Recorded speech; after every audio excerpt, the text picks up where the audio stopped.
Bienvenue dans cette vidéo. Je vais vous expliquer comment créer un thème enfant à partir du thème parent que vous avez déjà sélectionné. Pour commencer, nous allons ouvrir votre logiciel de transfert de fichiers. Donc moi, je vous l'ai dit, je passe par le logiciel Filzilla. Si vous ne savez pas trop de quoi on parle, vous pouvez regarder dans mon article comment installer WordPress en 10 minutes pour en savoir plus là-dessus. Donc, une fois que vous avez votre logiciel ouvert, une fois que vous avez accédé à votre site en ligne, nous allons créer un dossier et deux fichiers pour créer le thème enfant. Donc moi, dans l'exemple là, je vais me mettre dans mon site WP Barna et dans ce répertoire, on va aller dans WP Content. Dans WP Content, on va aller dans Thème et dans Thème, donc ici, voilà, ici nous allons créer un dossier. Donc un clic droit. On va faire créer un dossier y accéder, puisqu'on a besoin d'y accéder pour créer deux fichiers. On fait un clic droit, on clique et on rentre le nom du fichier. Donc là, moi, je vais me baser sur le thème parent 2020. Donc on va appeler par convention le thème enfant. Nous allons l'appeler 2020-child. Voilà. Et nous sommes rentrés dedans puisque nous avons demandé à y accéder. Ici, nous refaisons un clic droit et nous allons créer un nouveau fichier qui va s'appeler style.css et pas autrement.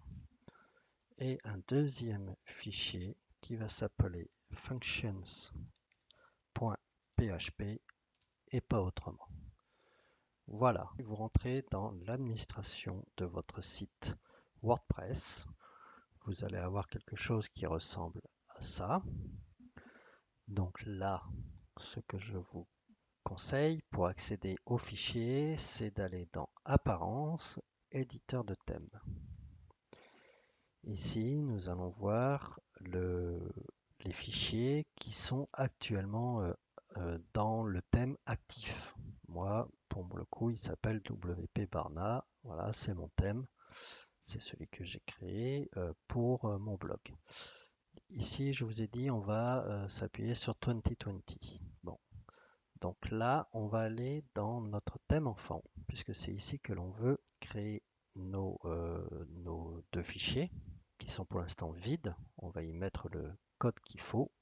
On va donc dans 2020 Child et on fait sélectionner.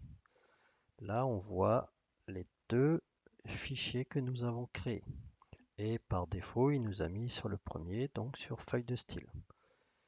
Qu'est-ce que l'on va faire à ce moment-là? Eh bien, on va aller dans l'article, récupérer le code.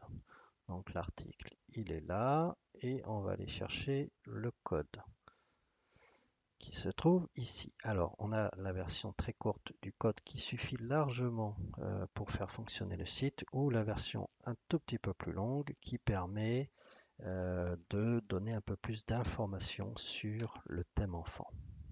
On va prendre celui-ci. Voilà, j'ai fait copier. Je viens ici, je clique ici et je fais coller. Voilà, tout simplement. Les deux choses importantes que je vous dis dans l'article, c'est qu'il ne faut pas d'espace entre le texte qui est à gauche des deux points et les deux points. Il peut y avoir un espace dans le texte qui est à gauche, mais au dernier mot, il ne faut pas qu'il y ait d'espace. Voilà. Les deux éléments les plus importants, c'est ThemeName et Template. Ces deux éléments doivent être absolument présents, sinon le thème ne fonctionnera pas. Pour le reste, c'est facultatif. Donc là, par exemple, on va mettre 20, 20, 20 child.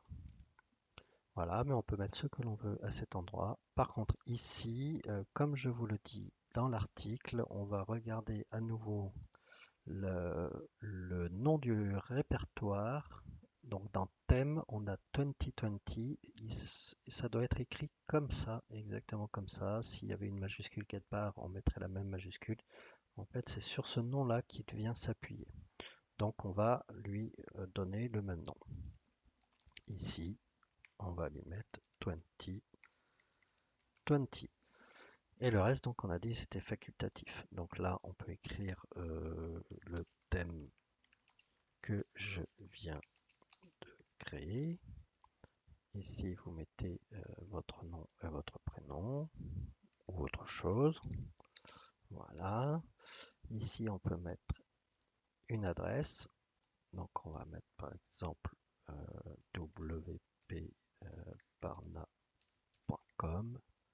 Ah, bah non, je n'écris pas ce que je dis. www.wpbarna.com. Voilà. Et on va dire que c'est la troisième version. En bas, vous faites mettre à jour le fichier. Voilà. Alors probablement vous aviez ici un message qui vous disait que le thème était cassé. Si vous rafraîchissez cette page, vous verrez que ce message va disparaître. On peut aller maintenant dans les thèmes. Et nous retrouvons ce thème que nous venons de créer. Il est ici.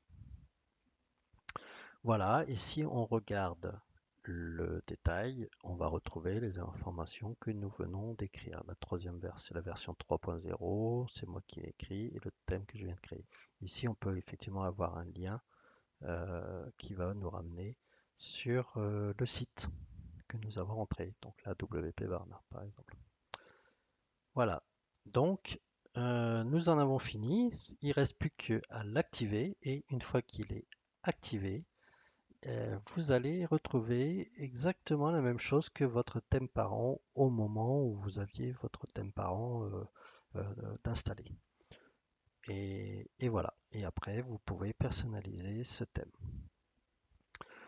Si vous voulez, juste pour pousser un petit peu et vous donner ces dernières informations, nous avons la possibilité de rajouter ici une petite illustration. Donc dans l'article, je vous dis, il faut une image qui fasse 600, c'est qu'on a écrit, c'est en bas, voilà, 600 par 450, voilà, que vous appelez screenshot.jpg et que vous viendrez mettre dans ici, à ce niveau-là.